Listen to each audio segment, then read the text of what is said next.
أول بيت وضع للناس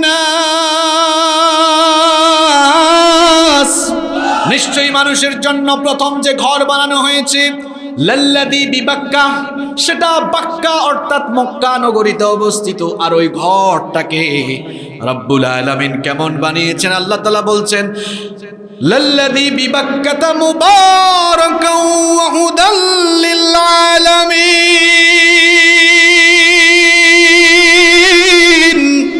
আল্লাহ তাআলা বলছেন ওই ঘরটাকে আমি तमाम বিশ্ববাসীর জন্য হেদায়েতের কেন্দ্রস্থল বানিয়েছি। আল্লাহু আকবার। তাহলে আমরা আল্লাহর কিতাব কোরআন থেকে জানতে পারলাম আসমানের নিচে জমিনের উপরে সর্বপ্রথম যে ঘর নির্মাণ করা হয়েছে ওটা মানুষের ঘর না। ওই ঘরটা কার? আরো জোরে বলেন কার? এই জন্য ওই ঘরের একটা নাম হচ্ছে বাইতুল্লাহ।